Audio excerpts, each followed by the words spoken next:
Ang echocardiogram test ay wala namang iba kundi isang ultrasound scan ng puso. Sa panahon ng echocardiography study, isang transmitter ang nagpapadala ng ultrasound beam at ang mga echo na alone na nagmumula sa puso ay nire-reflect at ito ay nire-reconstruct bilang imahe at ipinapakita sa screen bilang isang echocardiogram.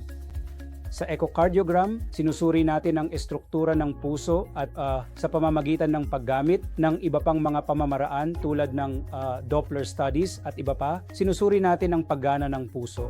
Kaya sa echocardiography, mayroon tayong transthoracic echocardiography, pati na rin ang transesophageal echocardiography. Ito ang iba't ibang mga pamamaraan. At sa madaling salita, pagdating sa 2D echocardiogram, ito ang karaniwang ginagawa natin sa ating pang-araw-araw na gawain. Ito ay isang two-dimensional echocardiogram at nagbibigay ito ng pag-unawa sa iba't ibang mga silid ng puso at mga estruktura ng puso at ang mga galaw nito. Kaya sa pag-aaral ng echocardiography, mayroon tayong ibang pamamaraan na tinatawag na M-mode echocardiogram. Ito ay isang time motion echocardiogram.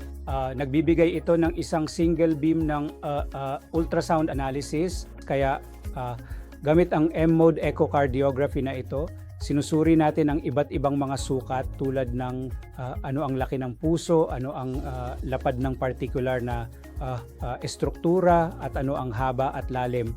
Ganun ang paraan ng pagsusuri natin. Samantalang sa Doppler studies, sinusuri natin ang paggalaw ng mga pulang selula ng dugo.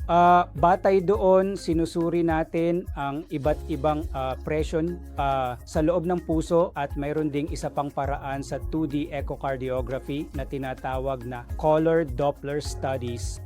Kaya gamit ang color Doppler sa pamamagitan ng kulay na ipinapakita sa mga selula ng dugo, sinusuri natin ang paggana ng iba't ibang balbula. Kung ang isang partikular na balbula ay may pagkipot o kung ang balbula na iyon ay tumatagas.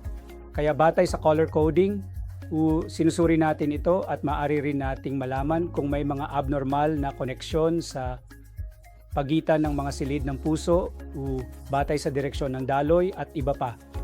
Kaya sa pamamagitan ng paggawa ng mga komprehensibong pag-aaral na ito, gamit ang M-mode echocardiography at two-dimensional echocardiography, pati na rin ang Doppler studies at color Doppler studies.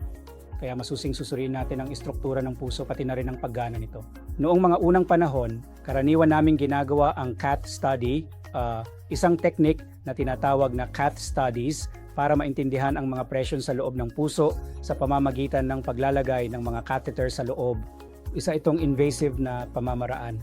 Ngunit sa pangkalahatan ngayon, ang echocardiography ay halos nagsisilbing alternatibo sa cath studies. Maliban na lang kung talagang kinakailangan, hindi na kami gumagawa ng cath studies. Halos napalitan na ng echocardiography ang lahat ng cath studies.